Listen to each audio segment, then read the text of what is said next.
This will be the marquee event out at Oaklawn Park on Sunday afternoon, the Grade 2 Rebel Stakes with a couple of big threats. And for more on one of those, we catch up with Andie Biancone. Here's a horse who I feel has a really good chance in the upcoming Rebel Stakes. This is Mark Casse's SANDMAN.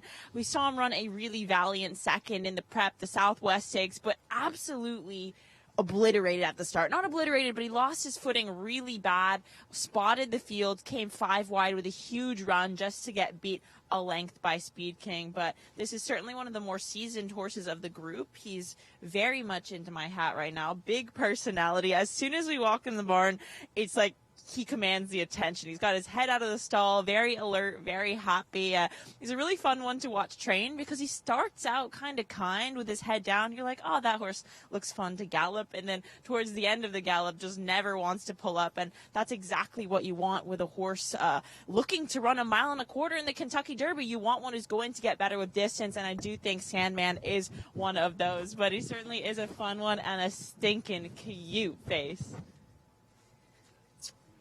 Really looks it as well. That's SANDMAN, the 3 coming in to the Rebel on Sunday for Mark Casse. Already has the 14 Derby points in counting, 6 starts, 2 very impressive wins, a runner-up and 3rd to go with a wicket. Yeah, and as Andie touched on, the trouble that he had in the Southwest Stakes, still ran on nicely to finish a good second behind Speed King. He's going to have to get off to a better break, to say the least, on Sunday. Christian Torres has been aboard in the last 2 races. Torres will be back aboard in the Rebel Stakes this weekend for this 3-year-old son of Tapit, who was purchased for $1.2 million. Should he continue to progress to the first Saturday in May in the Kentucky Derby? One thing we'll talk about with this being a son of Tapit, Tapit has sired numerous Belmont Stakes winners, but not a Kentucky Derby winner just yet.